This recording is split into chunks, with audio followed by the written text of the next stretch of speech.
మీరిద్దరే ఉన్నారా?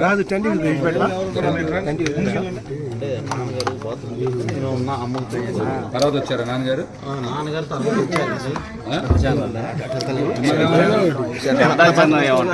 ఆయన ఏమనలేదా?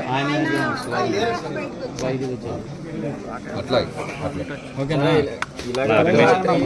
ఆకస్మిక తనిఖీల పేరుతో ఉంటున్న సిబ్బందిని ప్రాంతానికి పోలీసులు రావడానికి ఏ విధంగా? ఇది చాలా దారుణంగా అర్ధరాత్రి వాళ్ళకి తెలుసు కావాలనే జనసేన పార్టీ ఏదైతే సెక్యూరిటీ అలాగే కెమెరామెన్స్ ఉంటారని వాళ్ళకి తెలుసు. దేనికంటే మంగళగిరి పోలీసు వారికి మంగళగిరిలో ఎవరెక్కడో తెలియకుండా ఉంటుంది, ఇక్కడికి వచ్చి ఏదో నాటకాలు దొబ్బుతా ఉన్నారు. ఇది కావాలని మమ్మల్ని అంటే రాష్ట్రంలో అంటే వీళ్ళు ఆల్రెడీ వీళ్ళకి వైసీపీ ప్రభుత్వానికి ఓటమి అర్థమైపోయి ఏదో దొంగదారుల్లో దొంగల్లాగా వీళ్ళు ప్రభుత్వం వైసీపీ నాయకులు పోలీసులను అడ్డు పెట్టుకొని ఈ రోజున ఒక చిన్న అబ్బాయిని బెదిరించి మెడపట్టుకొని బెస్బస్లాగా తీసుకెళ్తాం నిజంగా చాలా దారుణం. దేనికంటే మేము దీన్ని జనసేన పార్టీ తీవ్రంగా ఖండిస్తూ ఉంది. అసలు ఎక్కడ మీకు అసలు ఏమన్నా కనబడతా ఉందా? ఇక్కడ అసలు ఎంత దారుణంగా మీరు చేస్తూ ఉన్నారు. ఇది మేము కంపల్సరీ దీన్ని చాలా పెద్ద ఎత్తున నిరసన తెలియజేస్తూ ఉన్నాం. దేనికంటే ఇది ఇంతటితో ఊరుకోము మేము. చాలా అంటే ఇంత అర్ధరాత్రి ఇంత ఫ్యామిలీలు ఉండే ఏరియాలో ఒక జనసేన పార్టీ ఉందని చెప్పి మీరు ఇంత భయపడుతూ పోలీసు వారిని అడ్డు పెట్టుకొని మా వాళ్ళని దుష్భాషలాడి ఆడవాళ్ళని చూడుకోకుండా ఏదో స్టోర్టుపురం దొంగలు వాళ్ళ వైఫులు చేసే విధంగా అంటే మీరా దొంగలు దూకి వస్తుంది, గోడలు దూకి గేటులు దూకి వచ్చి ఇంత దౌర్జన్యమా? ఇది మేమైతే జనసేన పార్టీ తరఫున తీవ్రంగా ఖండిస్తూ ఉన్నాం.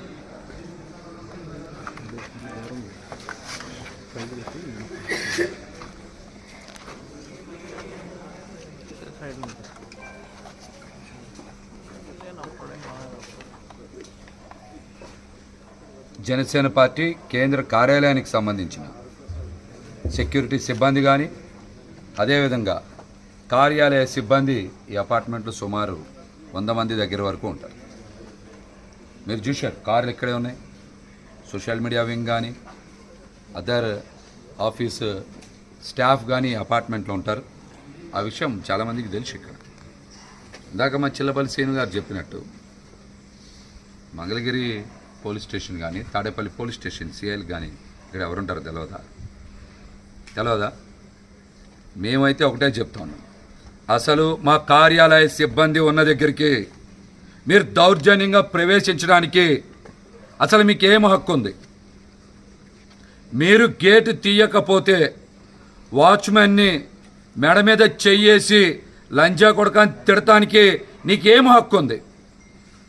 ఇక్కడ వాచ్మెన్ భార్య అయినటువంటి ఏం పేరు దుర్గాభవాని గారి మీద నువ్వు గేట్ ఎందుకు తీయో పోలీసులని చెప్తున్నాం కదా. గేటు తీయకున్నందుకు ఆమె బాధ్యతలు ఆమె నిర్వర్తిస్తుంది. నువ్వు స్టోర్టుపురం దొంగల్ని వాళ్ళ భార్యలు కాపాడినట్టు నువ్వేంటి గేటు తీయవని అడుగుతారా? ఇదంతా కూడా వైసీపీ కుట్రలో భాగమే.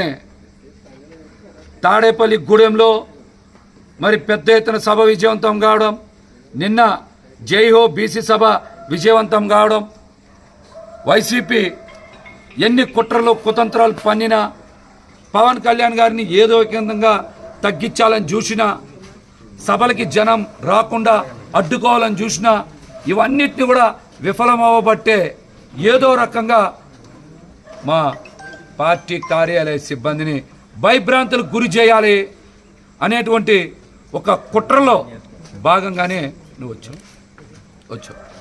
వచ్చి రివాల్వర్ తీయడం ఏంటి? అసలు రివాల్వర్ తీయడం ఏంటి? ఇప్పుడు రా చూద్దాం, లేదా మమ్మల్ని రమ్మని చెప్తే స్టేషన్కి వస్తాం. రాష్ట్ర డీజీపీ గారి కార్యాలయం పక్కనే కదా ఉంది. ఆయన